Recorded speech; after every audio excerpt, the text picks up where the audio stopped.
Esse áudio faz parte do projeto Aquela dos Bosques de estudo do livro Mulheres que Correm com os Lobos, Mitos e Arquétipos da Mulher Selvagem, de Clarissa Pinkola Estés. Esse projeto foi idealizado por Simone Braga, Regiane Sidlauskas e Nathalie Andreoli. Olá, vamos começar então por La Loba. Quando nós chegamos no começo do livro, La Loba, a nossa sensação de que está tudo cacado, sabe? Que tudo acabou, que não tem perspectiva, que não tem saída para as nossas situações e tal, e que, enfim, não tem jeito, né? E La Loba nos convida a lidar com o que já morreu, com aquilo que se acabou, para poder incubar e criar uma nova vida, a partir da perspectiva de juntar ossos para formar um esqueleto. Vamos pensar que esses ossos, né, simbolicamente, a gente pode pensar como aspectos internos que precisam ser reconsiderados, revitalizados, ou mesmo alguns que possam ser desenvolvidos. Depois que a gente consegue incubar uma nova vida, a gente se depara com uma mulher ingênua no capítulo do Barba Azul. Uma mulher que não sabe direito a respeito das coisas da vida e que confia na sua própria visão, que tem mais a ver com o ego do que uma visão interna e perspicaz, né? Mas confia na sua própria visão de tomar decisões, né? E acaba se casando com o predador, né?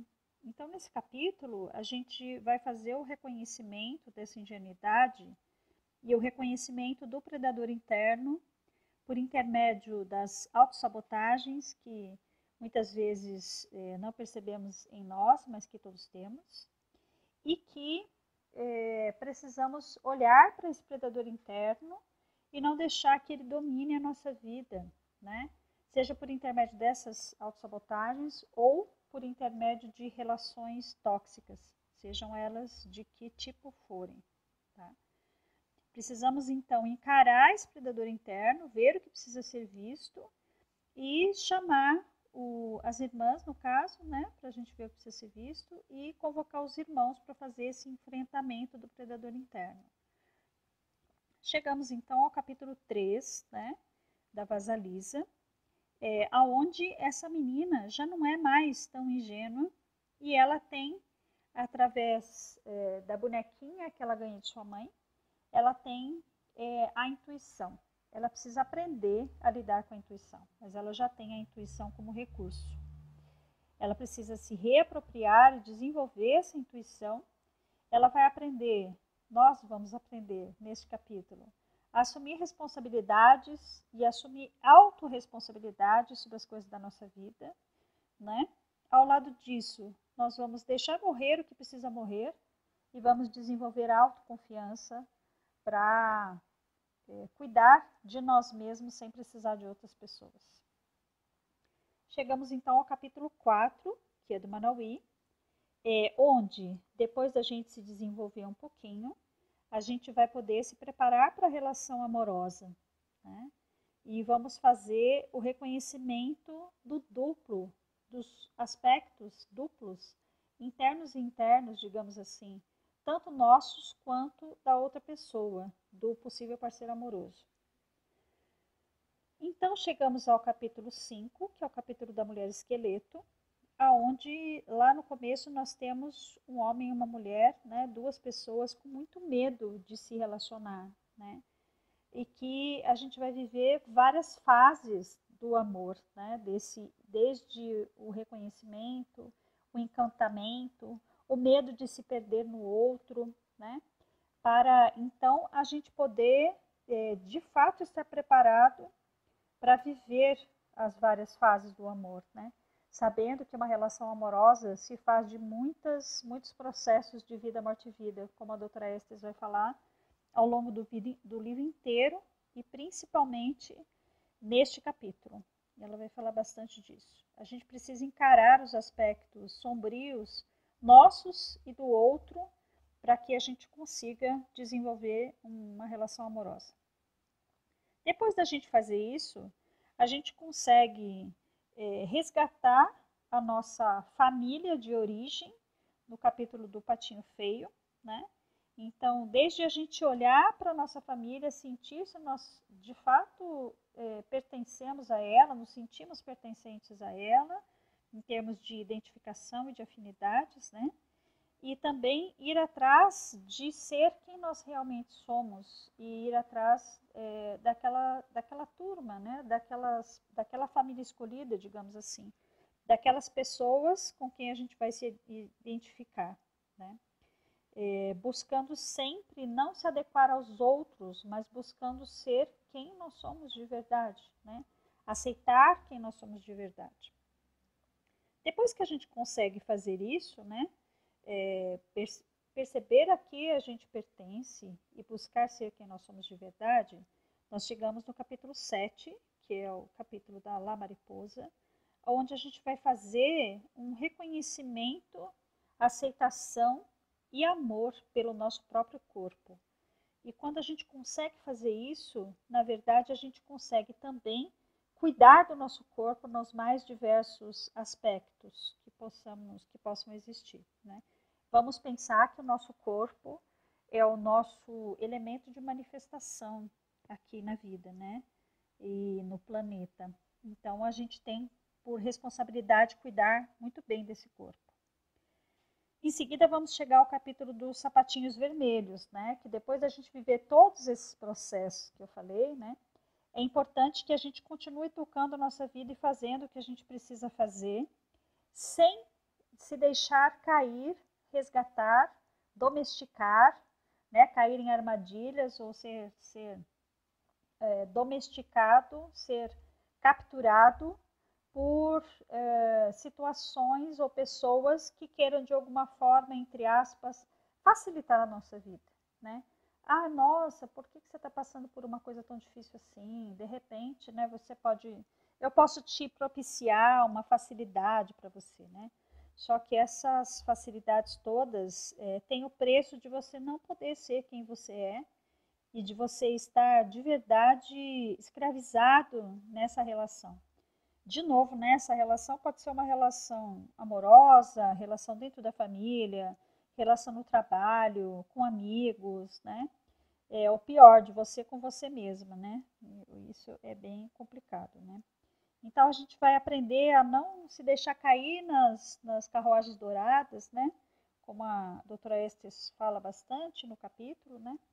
E buscar viver a sua vida de acordo com os seus recursos e possibilidades. Mesmo que você tenha dificuldades, você tem condições para se desenvolver, mesmo que demore mais do que os outros pensam que deveria demorar, mesmo que não seja tão bom quanto os outros dizem que poderia ser, aquilo é o seu poder criativo e a sua forma de fazer as coisas que precisa ser sempre valorizado e colocado em primeiro lugar. Depois que a gente consegue fazer isso, a gente chega no capítulo da pele de foca, pele da alma, né? Onde a doutora Estes vai dizer que a gente precisa valorizar o que nós somos de verdade e não se deixar sequestrar pelo outro, né? Não se deixar de fazer aquilo que você quer, que é da sua essência, para buscar agradar as outras pessoas e cuidar das outras pessoas, né?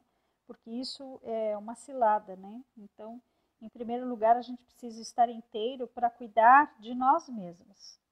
E nesse capítulo também, ela vai falar da importância de nós alternarmos o mundo interno com o mundo externo, digamos assim. Ela vai dizer o quanto é importante a gente cuidar da nossa alma, da nossa parte interior, quanto é importante a gente cuidar também da parte exterior, das coisas que nós temos que fazer todos os dias, das diversas tarefas, do contato com as pessoas, etc. Chegamos então no capítulo 10, que temos 3 contos no capítulo 10, né? Então, no capítulo La Llorona, que é o conto primeiro do capítulo 10, ela vai dizer para a gente que diante de escolhas infelizes que a gente possa fazer, que todos nós estamos sujeitos a isso, que a gente possa voltar atrás antes de nos destruir e de destruir as coisas que nós criamos, né? Que no caso são os filhos, né? Valorizar a nossa própria obra e a nossa criatividade com relação às coisas, né?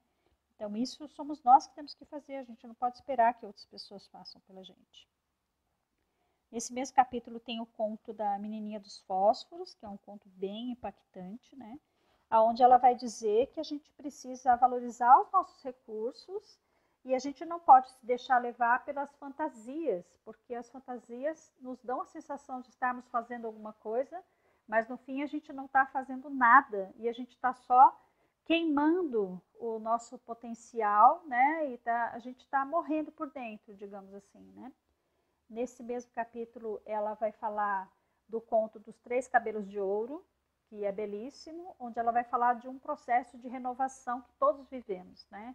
Então, que a gente, mesmo as nossas ideias, elas precisam ser arejadas, digamos assim, né? Quando alguma coisa possa não estar fluindo, a gente precisa olhar para aquilo e enxergar todo o processo, buscar enxergar todo o processo e talvez tirar alguma coisa daquilo para que aquilo possa de verdade fluir, né? Em seguida, chegamos então no capítulo 11, onde ela vai falar da sexualidade sagrada. Ela vai trazer o conto da Balbo e mais outros 2 contos, né? E em suma, ela vai estar dizendo assim que é importante a gente encarar a sexualidade de uma forma leve e até engraçada. E apropriar-se da sexualidade como expressão nossa, expressão da gente mesma. E não só e apenas como fonte de prazer, né? Então, a sexualidade fala muito de nós, né? Da nossa expressão criativa, inclusive, né?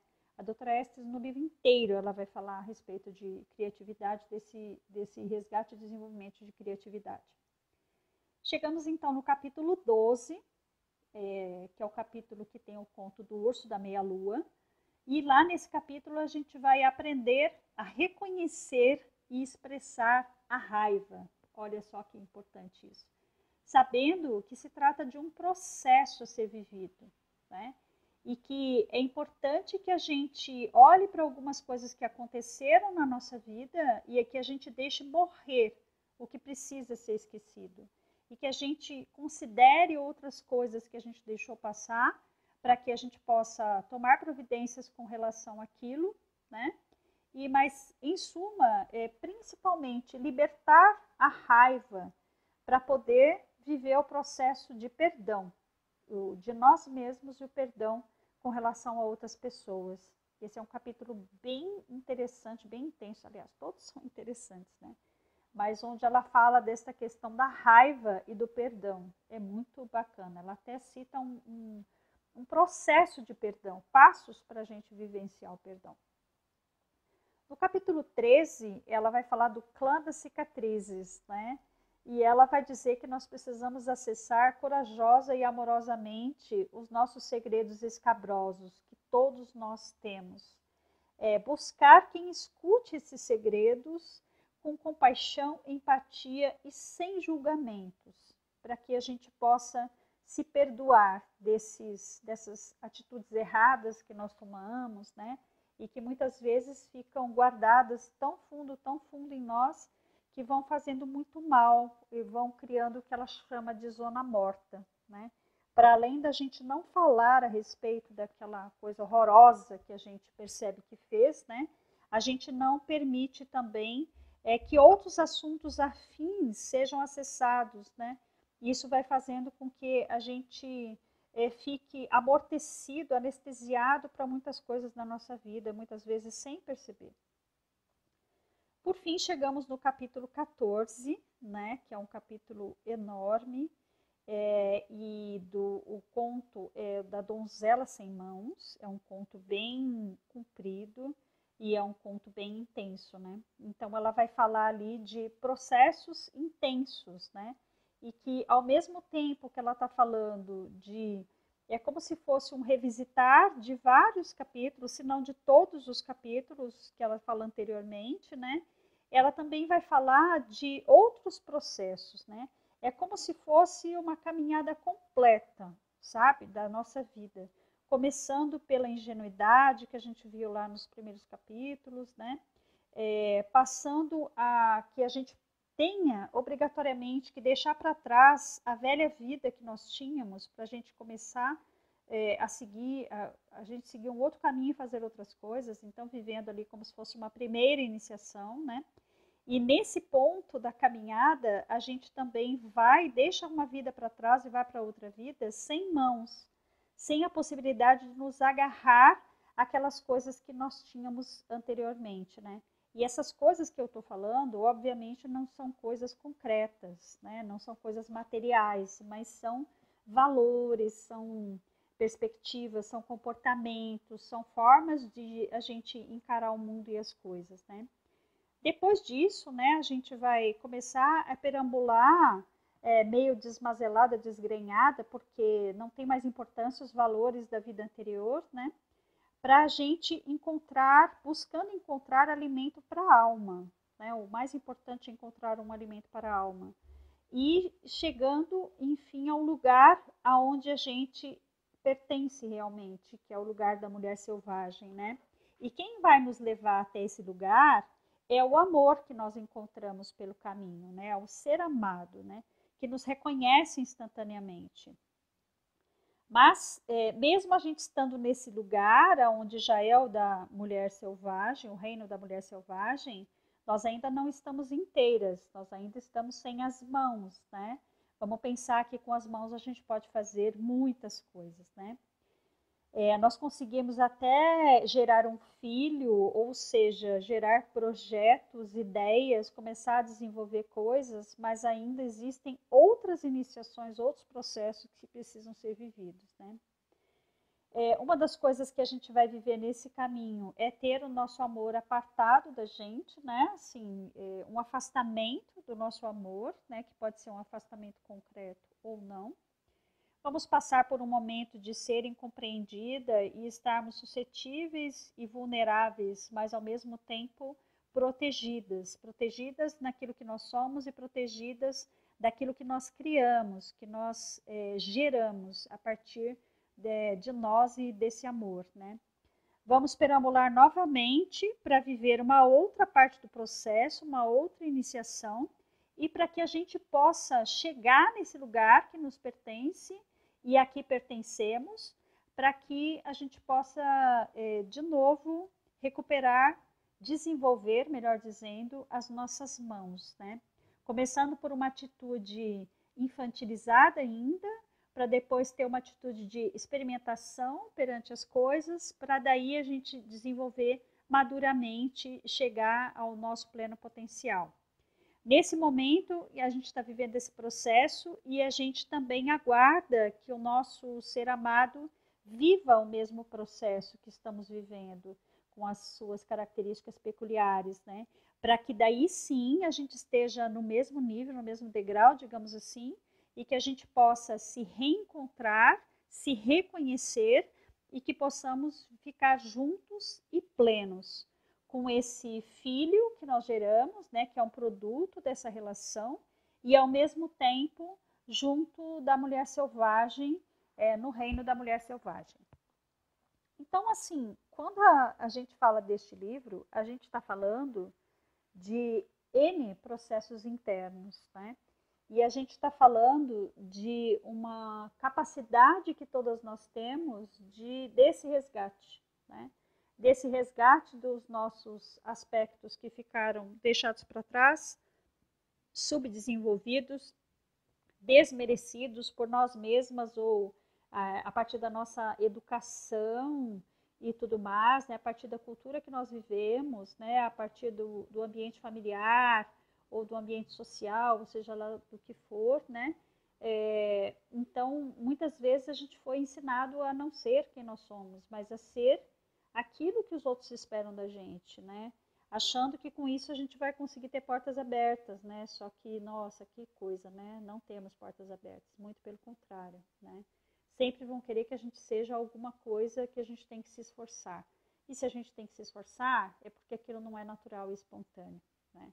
Então, tudo que nós temos que fazer é olhar para nós mesmas, para nós mesmos, num contexto maior, e ser quem nós somos, aceitar quem nós somos, nos amar exatamente do jeito que nós somos. É a isso que convida o livro e é isso que todos nós podemos e precisamos fazer. Esse foi um resumo feito por mim, Simone Braga, a partir do estudo, né, de ler esse livro, sei lá, umas 3 vezes, né?